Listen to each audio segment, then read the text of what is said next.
After about a year of unbelievably disappointing GPU launches, like Intel Arc GPUs that have drivers that do this, AMD's RX 6500 XT with 4 PCIe lanes for some inexplicable reason, and NVIDIA in general, but mostly the first half of the year, and the RTX 4080, so also kind of the second half of the year, we're ready to round them all up. And as if some sort of universal payback, card prices have absolutely plummeted as manufacturers and retailers have scrambled to dump old inventory that's still perfectly viable at prices that are way below where they were during the entire last 2 years when they were gouging everybody. So now the video cards have come home to roost. That's how it goes here. That's the saying that we use, and that means there's a lot of available inventory. So here's what we're doing today. The prices, with them finally returning to consumer favor, even if the cards are a few years old, we're including them in our best of for 2022, because this isn't really like a best of cards that came out this year,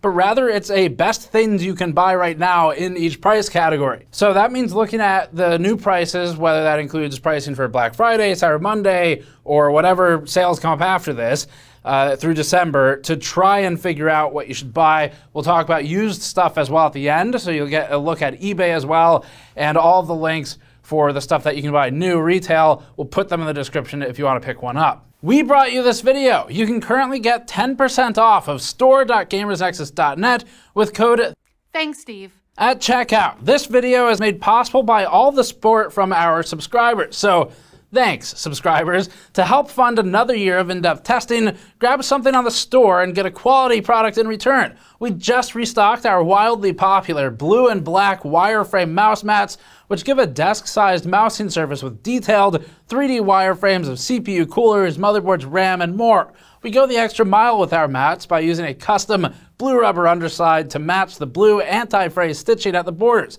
ensuring a durable mat with a vibrant color pop. Alternatively, refresh your setup with a new black and red HUD mouse mat, made with the same high-quality materials except with bright, custom red rubber underside and stitching. Head over to store.gamersnexus.net to support our work in 2023 and refresh your setup today. So these types of videos, we make them to be accessible for people who maybe don't check in every day on the newest GPU and CPU launches and things like that, but we'll have reviews of each of the cards we're talking about linked in the description if you see one that's interesting to you and you want the full context. But keep in mind that as prices have fluctuated, some of the statements, you'll need to adjust them obviously for the new pricing, but the performance doesn't change, so that makes that part easy. The most important thing is that the 7900 XTX and the 7900 XT are not out yet, so the year is not done. There are more cards coming out. There'll be 2 of them from AMD. The reference models will hit first around December 13th, and then partner models will be after that. Basically going to be end of the year by the time those are available, from what we understand right now. So if you're in a position to wait and you're buying in the $900 plus price class, you probably should wait just to see how it plays out. Keep it in mind that so they might be in stock today, but there's no guarantee you get stock in, say, 3 weeks when this stuff all launches. As for the rest, for this best of roundup, we're going to break each category into an admittedly arbitrary but easy to use $100 section as we go up the stack. So we'll start 100 to 200, 200 to 300, and so forth. So you can make some personal decisions if you're looking to spend about $200, whether that means you're looking at 100 to 200 or 200 to 300. We'd suggest look at both sections and then make a decision based on the entire range surrounding your price point you're looking at. And final note, we're not making judgments on specific models today, like Gaming X or Trio or Strix or whatever, but rather the GPU core, the thing that's actually under the card to point you in the right direction. And most of them, keep in mind, are pretty similar, other than things like quality of life features, and those start to matter more as you get into the $250, $300 plus category. So let's get started. Starting off with the $100 to $200 GPUs, the options here are pretty limited. This is the table we put together just for a quick flyover. You could always go with an integrated graphics processor like on an Intel or an AMD CPU, but those don't come anywhere close to comparing to a dedicated GPU in most instances anyway. We spotted GTX 1660 Supers around the $180 mark, the GTX 1650s around $160, and even some ancient GTX 1050 Ti's from 2016 for $160, and those were being sold new. So if you're one of the viewers who watches these videos once every, say, 4 or 5 years when you build a new computer, welcome back.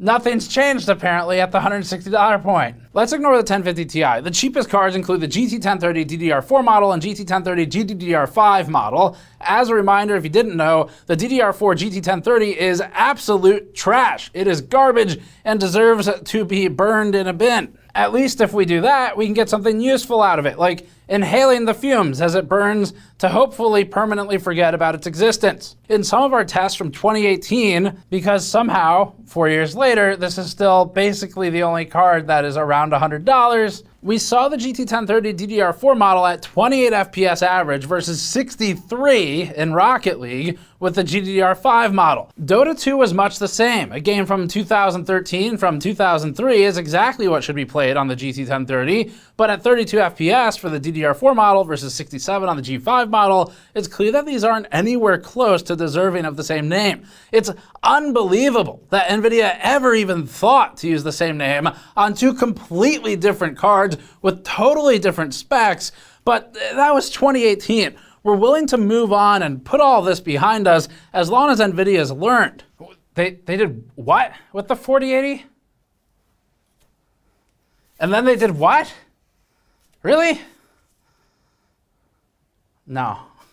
But we still wouldn't recommend buying one of these 1030s in general. This is an arena where an extra 15% money gives multiples back. So skip this one and let's talk about those multiples you can get. The $180 GTX 1660 Super, the $160 GTX 1650, and the $160 even 1050 Ti remain options. We recently retested the 1050 Ti since we saw it was still an active seller. And the 1050 Ti was at times about the same as Intel's Arc A380, but we still wouldn't buy a 2016 card in 2022 that's being sold for the same price it was 6 years ago. So now we get to the actual answer for this price category for sub $200. And that leaves us with basically the 1660 Super and sort of the RX 6600 when you can find it. It's sort of fleeting in and out in this price range. Very readily available at 200 to 210, 220. It's a little rarer below 200, but those two are the most sensible sub $200 options that you can get right now if you're buying new today. And if the 1660 Super is what you're looking for, that one's from 2019. At the time, it performed plus or minus a bit the RX 590, which was a pre-overclocked RX 580, which was a pre-overclocked RX 480. The 1660 Super was also beaten by a GTX 1070 in a lot of scenarios, if you see a used one somewhere. And that leads us to the 6600s, where we saw some of them for $190, but again, they were fleeting. Moving on to the $200 to $300 price range, here's what we found in this price class. Intel Arc makes its first meaningful appearance at $290. The real price isn't shown here because it's the early adopter pain price, meaning you're going to be paying with pain to endure driver issues. AMD makes a fierce showing in this price category, particularly with the 6600 at that $190 to $210 range. If you'd forgotten, because I did before researching for this piece, the RX 6600 launched at $330, which is hard to believe given that new units can be grabbed for almost half of that in box. Other cards include the 6650 XT, which we didn't formally review because it's a refresh. That's $250 to $290. It's way too much at the higher end of that. And it includes the RTX 3050 at $270 to $290. The RX 6600 XT as a one-off spot we found for $220 by a board partner we've never heard of. This seems rare. Most of them were out of stock when we checked, but again, we saw a few on Newegg, so it's worth at least looking around. Out of all these, we think the 6600 is the best deal. It's at the low range of this, so you could obviously go up, but it outperforms the Intel A750 in most cases. It's far cheaper, and worst case, it kind of equals it. Yet it has more reliable drivers, and the $90 you save is big. That's an easy victory over Intel. If you see the 6600 XT under $250, grab that instead. As for the RTX 3050, it's all over the place. The RX 6600 is generally better in rasterization, like in Final Fantasy XIV, where the 6600 non-XT at 157 FPS average to the 3050's 121 is a clear victory. It also had a clear victory in Tomb Raider, where the 6600 was at 126 FPS average to the 3050's 92. And although the 3050 would do better in ray tracing use cases, it's not really the right price class to start worrying about that. It's the wrong feature to add. So for these reasons, we choose the 6600 as the best value in this category based on the pricing today. And RT performance, you just mostly forget about. Worry about it once you're 3060 plus, unless you have specific use cases in mind already. But by and large, you just need more raster performance first to really to matter for the vast majority of games. So the A750, that's more of an enthusiast toy. We have the review links below if you're interested in it, but we wouldn't recommend it due to the driver issues and the suffering you're going to go through on and off with it. And for the 6650 XT, it's a refresh. You could consider it. It just depends on price. It seems to have mostly replaced the 6600 XT for availability now, but the 6600 is just such good value at $190 to $210 that it's worth the strongest consideration here. On to the $300 to $400 price range. For this one, we found the 3060 Ti cards rarely available at $320, but we noticed upon clicking through that those were open box items, so essentially used except resold by a retailer instead of on eBay. Be careful with open box items if you don't want them. Retailers like Newegg in this instance don't always make it obvious that it's open box until you click all the way through, and sometimes the text isn't particularly large, so these don't count. New cards in this range included the RTX 3050 higher end models at $300 to $320, but these should be skipped considering there are cheaper options in the previous tier.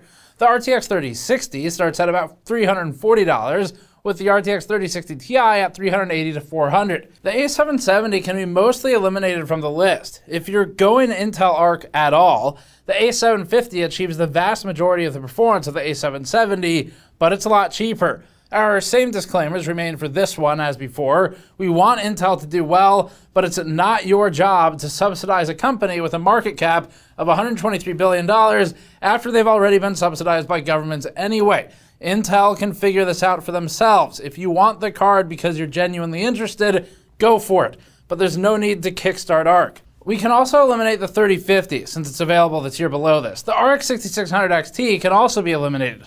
The 6650 XT has replaced it, and it's available widely at $250 to $290 on Newegg.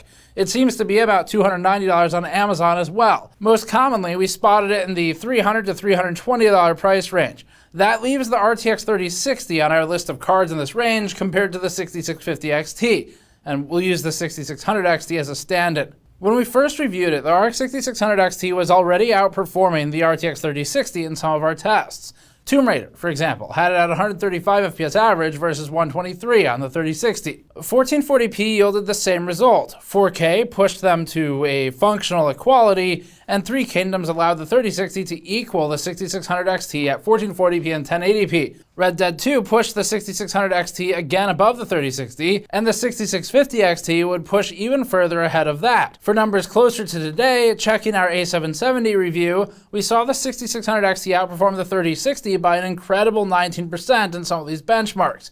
In Total Warhammer 3 at 1080p though, the 3060 outperformed the 6600 XT by 9%. Rainbow Six Siege had the 66 XT at 340 FPS average, which is a lead of 12% over the 3060. So there's a little back and forth, and then over the couple years as well, it's moved around slightly. But overall, purely on rasterization performance, you should just buy whichever of these cards is cheaper if there's more than, say, a $20 to $30 gap.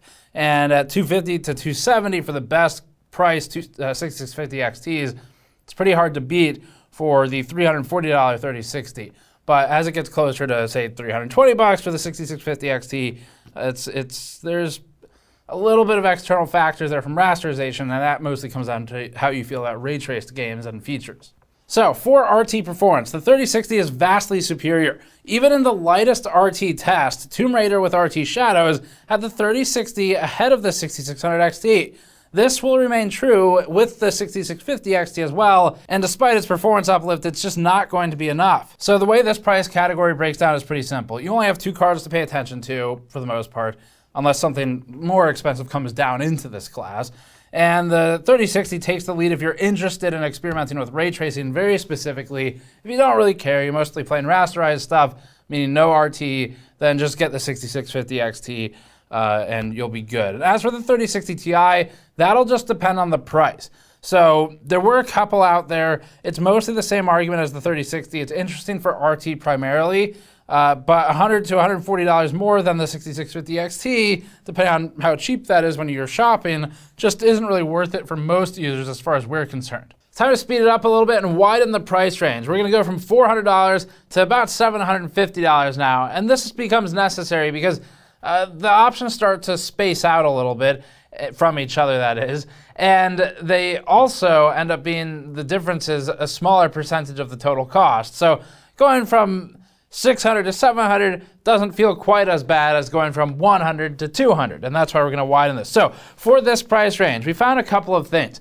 The 3060 Ti's are at about $400 to $440 here. There were slightly cheaper ones a little bit below this before. 6700 XTs were at $410 to $420. These are pretty interesting. The 6750 XT refresh is $400 to $450. The 6900 XT is actually super interesting at $650 at the cheapest we saw today, and readily available, that is. Brand new RTX 3080s were at $700, which is the original launch MSRP, and that oddly includes some that don't release until December, meaning they're not even out yet. It's a little bit late. $630 3070 Ti's are also available, $530 3070 non-Ti's, and then $530 6800 XTs. So to simplify this one, we'll work top down and go through each one's strengths. The RX 6900 XT at $650 is actually pretty great positioning, especially compared to the original $1,000 launch price. If you're interested in high frame rate gaming at 1440p, this actually does incredibly well. It holds up okay at 4K, but the RTX 3080 has some advantages at higher resolutions, and 4K is a higher resolution. The 6900 XT and 6950 XT aren't as strong in ray tracing as the 3080, and that's especially true compared to the RTX 40 series, but these cards are powerful in non-ray traced performance. The 4080 outperforms these, but not nearly in a big enough way to justify the $1,200 MSRP and an actual street price closer to $1,400. Moving on, the RTX 3080 makes the most sense as a high-end ray tracing or 4K card while still landing far below the RTX 40 series, which for the 4080 is woefully overpriced. It made sense at $700 2 years ago to buy a 3080, and although it feels kind of bad that it hasn't moved, it still makes sense today. Even though the 40 series is better, it's really not even close. They don't make sense to compare to each other. The RX 6800 XT is a fierce competitor to the 3080, particularly at 1440p. If you're trying to save $170, the 6800 XT makes a lot of sense. It's a big cost savings. You can put that towards other parts of the build while still getting overall excellent and competitive non-RT performance. And you can see that in any number of our charts over the last few years that it's existed, including some of the more recent benchmarks. Now, for RT performance, it's still weaker than the immediately equivalent RTX options. As for the 3070, the 6700 XT, and the 6750 XT, these three options trade back and forth depending on the game and the resolution. The 6750 it's just 6700, except refresh, it's a little faster. When the 3070 is ahead, we notice that its lead is generally more meaningful, meaning a wider lead. So for example, in our Rainbow Six Siege benchmarks from when it launched, it was holding a pretty good lead over the 6700 XT. It also has a stronger RT lead, but the 6700 XT and the 6750 XT are cheaper at $400 to $450 versus $530, and they punch pretty close to the 3070, depending on the game you're looking at. Now, part of the reason we also kept that category a lot simpler, we're not going to go through as many charts as we've been doing. Of course, they're all on the channel if you really care about one of those. But part of the reason, though, is because with the $900 price floor coming in for the 7900 XT, the brand new card, probably this category is going to be the one that shuffles around a little bit. We wouldn't be surprised to see some of the cards that are between that $600 and $900 mark maybe move a little more downward in price as the new AMD cards come out, but we'll see what happens. Spoiler alert, the price has changed in this category. So the 6700, 6750, like we just said at the beginning, those prices are lower now. They're a lot more compelling at these lower prices because the 3070, depending on where you're looking at it, does have a pretty big lead over the 6700 XT, depending on the application, of course, but big enough where when they were closer together in price, the 3070 was more compelling, but with the 6700 XT moving around so much, it might become more interesting to you now. But these prices are in constant fluctuation with the sales going on today specifically, and so some of this you're gonna have to take the information we've given you and then adjust it based on what the prices are at the instant you see the video and when it goes live. There's a bit of a latency there. So we kept that one a little shorter just because it's most likely to be in flux soon. The last category here is $750 plus. It's pretty simple. So obviously there's some stuff like 3080 Ti's and things of that nature. There's still some 3090s, 3090 Ti's out there. the prices seem a little bit more variable on those. So the 3090 Ti's briefly were like $1,000, a little bit before the 40, 80, and 90 launched. And when we just briefly checked earlier, they were closer to like 1,300, 1,500, and that feels kind of bad. So, and even $1,000 now it's a little too close to the 4080, irrespective of its untenable price, to feel okay buying at this point. On the upside, it's a cheap-ish way to get a lot of video memory if you get it for $1,000, but that's pretty rare now. So you're basically, the ones to really pay attention here, it's gonna be the 40 series. The 4090 is genuinely an impressive performer, just looking at the numbers as they appear in the charts. It did pretty well. And the design of the FE cards, I don't know if this is 4080 or 90, they look the same though. The design of the FE cards was surprisingly good this generation. There's not a lot of them though, so you are likely going to end up buying a partner model. The partner models in general are still going to cool better. They have some extra features like dual V BIOS that are nice, but the price goes up obviously. So anyway, at $1,600, the 4090, it's clearly expensive, but it at least behaves like a flagship and it's priced like a flagship. And that's something we're kind of used to, where it's similar to looking like a Titan, where you go, okay, that's a little superfluous, and the price is clearly stupid for the performance delta between the Titan and whatever the top-end GTX card was at the time. But in this scenario, we lose that anchor point because the 4080 is a really stupid price. Like, the 4080 is priced in a way that makes the 4090 look compelling. Maybe that's intentional. Maybe it's the classic upsell. But either way, for this 750 plus category, we're gonna just leave this one to watch our recent reviews because they're brand new. There's no point in recapping them. It's got the newest possible data we've collected, and the short version is the 4080 you should skip, and the 4090 maybe consider it, but it's just that 4080 price point just makes kind of everything feel pretty bad right now on the NVIDIA front of things. So finally, just out of curiosity, we also checked eBay. This is obviously a total roll of the dice. It depends on the seller. Everything is based on a single unit, so the stuff we're talking about probably won't even be available when you watch this video, but just for reference only, and out of interest, we found RTX 3050s for $192. It's a good consideration over the 1660 Super, especially at that $180, $200 mark, so you should consider it, but it's probably used. And 3050 maybe wasn't as abused in the minds as, say, 3080s were, but it's something you need to be aware of, and it's really up to you if you want to play that game with sellers. We also spotted an RX 6600 non-XT card for $170, which is actually a pretty awesome deal, assuming the card is in good shape and it's not a scam. And on eBay Buy It Now, we saw 6800 XTs for $520, $530. That didn't seem worth it. 3080s for $560. A big price drop, worth considering if you're okay dealing with third-party sellers. 6900 XTs for $630, not worth it compared to the brand new prices. We saw 6650 XTs for like $250, $265, also not worth it, just buy it new, it's basically the same price. And then 3070s were like $350 to $360 versus $530 new, so that's a pretty big difference. Same thing, worth considering at that price range. Personally, I haven't yet gotten screwed by an eBay seller, but we have bought scam cards. Now, we intentionally bought those. We knew they were scams. We could identify them from the listing, but the point is, they're out there. It's just you need to be vigilant or at least prepared and capable of dealing with it if it happens. Hopefully, AMD kicks NVIDIA in the ass just enough to nudge that price downward on the 4080.